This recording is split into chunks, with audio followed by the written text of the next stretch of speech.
Halo sahabat sejarah, perkenalkan nama saya Kukus Budi dari Universitas Negeri Semarang.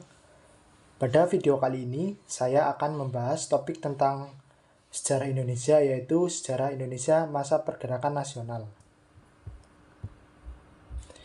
Dalam video ini, saya akan membedah dua artikel ilmiah. Yang artikel yang pertama yaitu Women and Politics, Women's Participation in the Indonesian National Politic Movement 1923 to 1942 yang ditulis oleh Siwantari dan kawan-kawan. Yang kedua, Ethical Politics and Educated Elites in Indonesian National Movement ditulis oleh Sumarno dan kawan-kawan.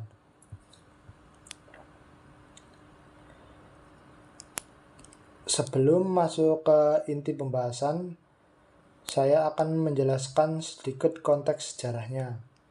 Pada awal abad ke-20 merupakan momen penting dalam sejarah Indonesia. Setelah ratusan tahun mengalami kolonialisme Belanda, muncul kesadaran baru di kalangan pribumi bahwa penjajahan bukanlah takdir dan kemerdekaan adalah hak setiap bangsa. Munculnya organisasi modern, masuknya pendidikan barat, serta dinamika politik internasional menjadi pendorong utama lahirnya gerakan nasional. Pada artikel yang pertama ini, yang berjudul Women and Politics, Women's Participation in the Indonesian National Politic Movement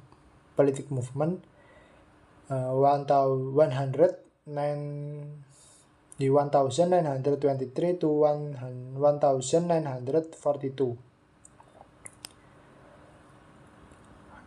Artikel ini memiliki fokus utama pada partisipasi politik perempuan Indonesia dalam gerakan nasional 1923 sampai 1942. Periode ini merupakan era penting dalam sejarah Indonesia karena menjadi masa embrio menuju kemerdekaan. Artikel ini bertujuan menganalisis bagaimana partisipasi dalam gerakan politik nasional Indonesia sebelum kemerdekaan. Tujuan dan fokus penelitian.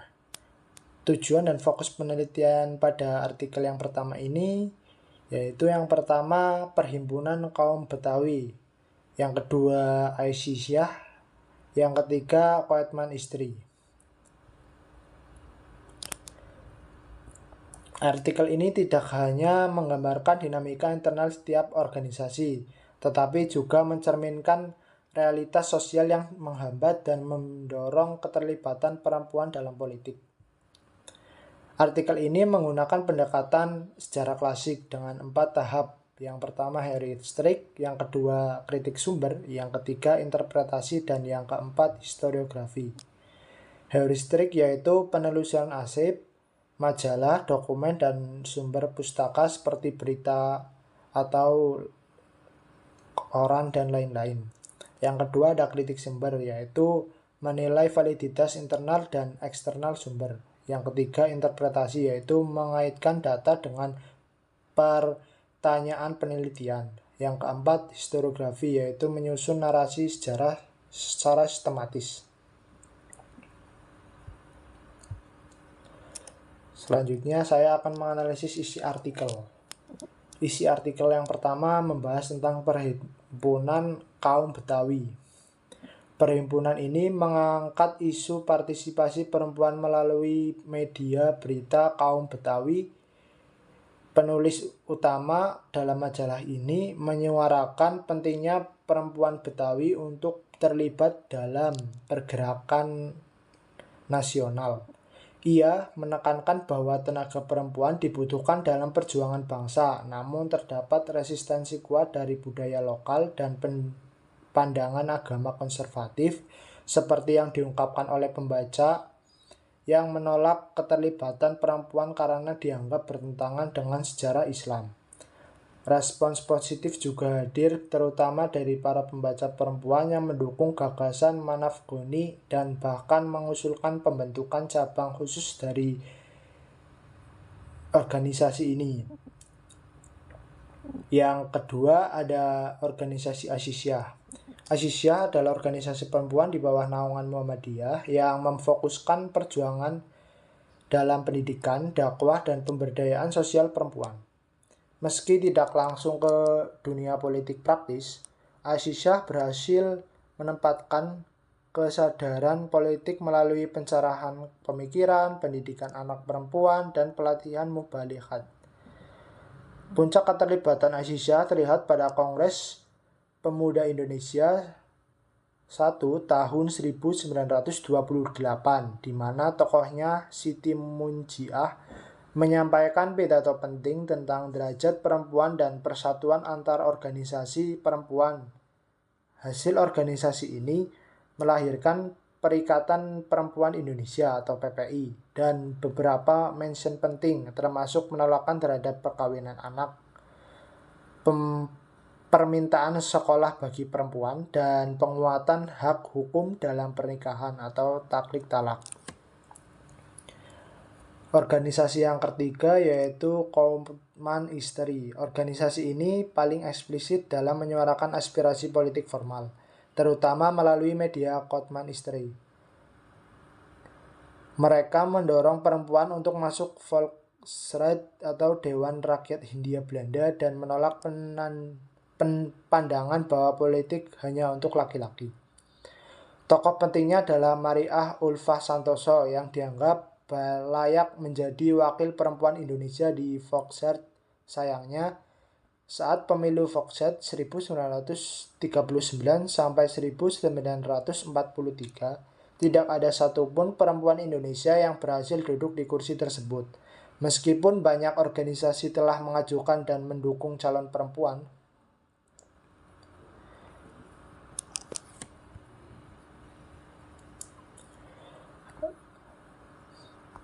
kesimpulan dari artikel ini yaitu yang pertama, gerakan politik perempuan Indonesia pada masa kolonial terhambat oleh budaya patriarki, aturan kolonial, serta internalisasi inferioritas oleh sebagian perempuan sendiri.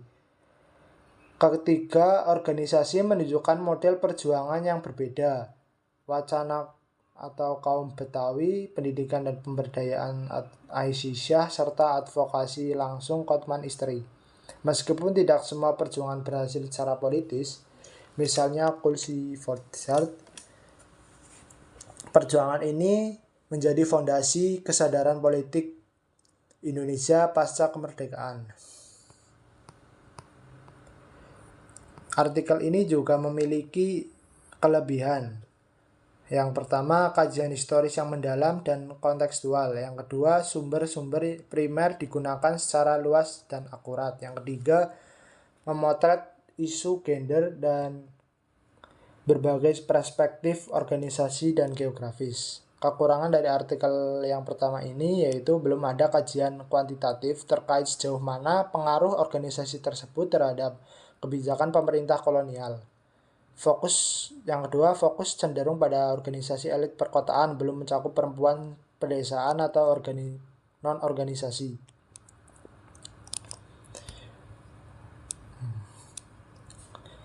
Selanjutnya, artikel yang kedua yaitu Ethical Politics and Educated Elites in Indonesia National Movement. Artikel ini membahas bagaimana kebijakan politik etis yang diluncurkan Belanda awal abad ke-20 dengan slogan edukasi, irigasi, emigrasi, menghasilkan dampak yang tidak direncanakan.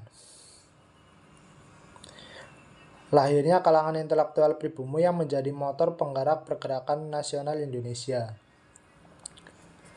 Penulis ingin menunjukkan bahwa meskipun tujuan awal kebijakan tersebut adalah untuk memperkuat eksploitasi kolonial, justru dari celah kebijakan tersebut lahirlah kesadaran nasional yang menumbuhkan semangat kemerdekaan. Metode penelitian yang digunakan pada artikel yang kedua ini, yang pertama heuristik, yaitu mengumpulkan sumber-sumber primer dan sekunder. Yang kedua kritik sumber, yaitu menyeleksi dan menguji keabsahan dokumen. Yang ketiga, interpretasi, yaitu menafsirkan hubungan antara fakta dan historis. Yang empat, historiografi, yaitu penyusunan narasi secara ilmiah dan sistematis. Analisis isi artikel. Yang pertama, saya akan membahas terkait latar belakang. Latar belakang politik etis. Kebijakan politik etis atau etische politik diumumkan oleh Ratu Wilhelmina tahun 1901 dalam pidatonya di Parlemen Belanda. Gagasannya berasal dari C.Th. van Deventer, tokoh liberal yang mengusulkan bahwa Belanda memiliki utang kehormatan kepada rakyat Hindia Belanda atas eksploitasi kolonial yang telah berlangsung selama era Kulturstelsel. Namun, bagaimana dijelaskan penulis, kebijakan ini bukanlah bentuk kebaikan hati, melainkan strategi untuk menghindari gejolak rakyat akibat penderitaan ekstern, terutama pasca era politik liberal. Yang kedua, melindungi Hindia Belanda dari pengaruh imperialisme asing di Asia Tenggara yang semakin agresif. Dengan demikian, politik etis lebih merupakan strategi kolonial untuk mempertahankan dominasi dengan cara baru, yaitu eksploitasi yang lebih halus melalui pendidikan dan birokratisasi. Yang kedua, kebijakan ini prinsip dan implementasi politik etis. Kebijakan ini memiliki 3 pilar utama, yaitu edukasi, irigasi, dan imigrasi. Edukasi yaitu meningkatkan pendidikan pribumi. Irigasi yaitu membangun sistem pengairan untuk pertanian. Yang ketiga, emigrasi yaitu mendorong migrasi penduduk terutama dari Java ke pulau luar.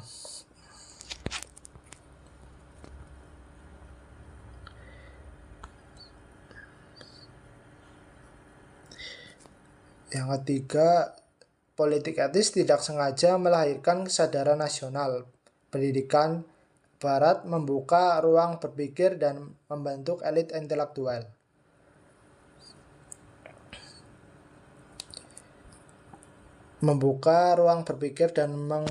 Membentuk elit intelektual yang mengkritisi kolonialisme, menyadari ketidakadilan sistem kolonial, serta membentuk organisasi-organisasi politik dan sosial.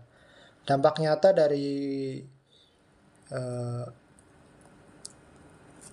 kebijakan di atas yaitu munculnya organisasi Budi Utomo sebagai pelopor Gerakan Nasional tahun 1908 dan Sarekat Islam memperluas basis massa pada tahun 1912 serta munculnya Partai Komunis PNI dan Pergerakan Pemuda pada tahun 1920-an. Kesimpulan dari artikel ini yaitu artikel ini sangat penting untuk memahami akar munculnya nasionalisme Indonesia dalam konteks kolonialisme modern. Meskipun kebijakan politik etis adalah upaya kolonial untuk menjaga dominasi mereka, justru kebijakan ini membuka ruang tumbuhnya kesadaran nasional melalui kelompok elit terdidik yang kemudian memimpin gerakan kemerdekaan Indonesia. Demikian yang dapat saya sampaikan pada video kali ini. Semoga apa yang saya sampaikan dapat menjadi wawasan baru tentang sejarah Indonesia, khususnya masa pergerakan nasional. Sampai jumpa di video berikutnya. Bye-bye.